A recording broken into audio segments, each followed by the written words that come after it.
this point, I'll do whatever works. Good medicine, bad medicine.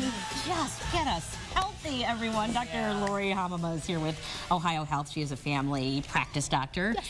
And we've been talking for a couple of weeks now. It seems like everybody is sick. I know. Yes, everyone is sick. The colds are going around, and now, of course, the big story is the flu. Okay, right? So we're going to talk about two things. Number one, your bathroom. Number two, your kitchen, and ways that you can either stay healthy, or if you're one who's had a cold for 3 weeks now, ways that we can get you better. So must-haves as you're planning ahead in the medicine cabinet. What must we have? Yeah, must-haves for home, for work, wherever you're going: hand sanitizer and wipes. Okay. Clean off your keyboard, clean off your phones. You'd be amazed what you'd find on your cell phone. So how long does that germ live? I've heard like 8 hours. Is that possible? So yeah, so 8 hours for viruses. Colds and flus can last up to 8 hours. So someone could come by, use your phone, you don't even know about it, and you go, you know, it rings, you pick it up, you've got it. That's gross. So if you take a wipe, well, gross. you know, I'm thinking about, like, in my house, the, you know, slimy little kids are grabbing the phone to play games, or, you know, it rings and they want to, now you just freaked me out. So if you take a wipe to it, will that instantly just wipe it away? That's how it works, really? Yeah. How often? Just all the time you should be using it? So, you know, at least, especially if you have little kids in the house, if you're at work, a couple times a day. Okay. Particularly if, you know, someone is sick, wipe it down after they use it. Okay. Yes. Okay, so we've gotten past the germs, and now we're going to go to some of the aids, I guess. Yeah. If you've got the cough, if you've got the cold, what should you have in your medicine cabinet? So some of the things, if you're just getting sick, the start of a cold, you feel, it coming on, you're getting run down, that little sore throat.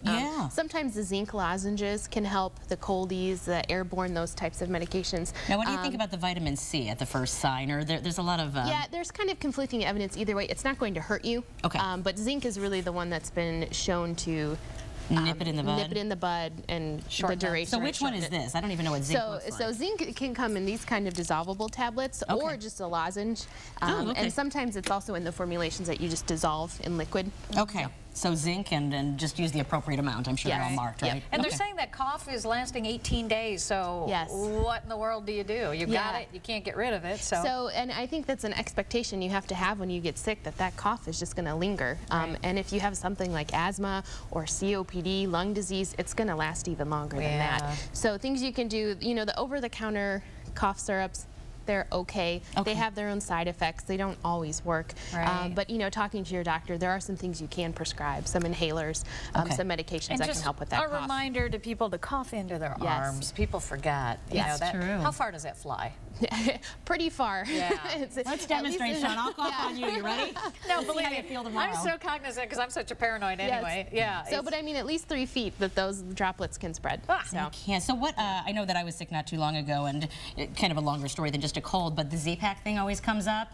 Is that something you should be asking for at the first time? And then they talk about the cough, and antibiotics really won't be any good. So a Z-Pack is just the brand name for azithromycin, which is an antibiotic, which you only need for a bacterial infection. Okay. A cold is a virus, the flu is a virus. An antibiotic's not going to help. Okay. Is most of what you're seeing this season virus, or is that hard to quantify? Yeah, it really is. Most of what we're seeing right now are the kind of, you know, garden variety colds and flus. Okay. They can set you up to later get a bacterial infection, particularly in kids. Can get ear infections, pneumonia. That's when you need an antibiotic, but not. So these are all just symptomatic relief. Symptomatic relief. That's all you can really do for a virus. And we've got the acetaminophen, right, and the ibuprofen. Any distinction, or how do you? Really, it's if you have any other medical problems. So if you have liver disease, you don't want to use acetaminophen. If you have kidney disease, you want to stay away from the ibuprofens. Okay. So just know your health issues. Yes. Know which one of your organs is working best. I love it. And let's get to the kitchen. We've got about a minute left, but you've got a great trick with honey, and it's pretty simple what you need in your kitchen. It's really simple. So for anyone over the age of 1, so infants, you can't do this, is you can just do a teaspoon of honey about every 4 hours. It's shown to be as effective, if not more, than cough syrup. Oh, really? Wow. Just let it melt over your tongue. It soothes your throat. It helps with that irritation from all that postnasal drip, and it works. A teaspoon every 4 hours. Does it matter whether you, I mean, this might sound silly, but can you put it on your toast or your oatmeal? I mean, do you have to just put it in your mouth? It works better if you just take it in your mouth and let it kind of slowly dissolve. But, you know, having it in your tea is helpful because the warm liquids help kind of loosen everything up. So things like that are That's great. Really helpful. And we've got some bright colors in a fruit bowl here. So the biggest thing about this season is preventing getting sick. So the best things you can do for your immune system to keep you from getting a cold, or if you get one, it's a lot shorter. I can't stress the importance of healthy nutrition any time of the year, but during the season, the dark fruits and veggies, so the green leafy vegetables, vegetables, all the different types of fruit that's out there right now, giving that immune system a natural boost. Vitamin C tablets are just the vitamins. These have a lot of other goodies in it that'll help keep you from getting sick. So do the spinach enchiladas at El Vaquero count? They're green and leafy. They're very dark green. I think so. Thank you, Doc. You're welcome. For trying to keep us healthy in what has been a rough 6th season. Okay, everyone. Thank you.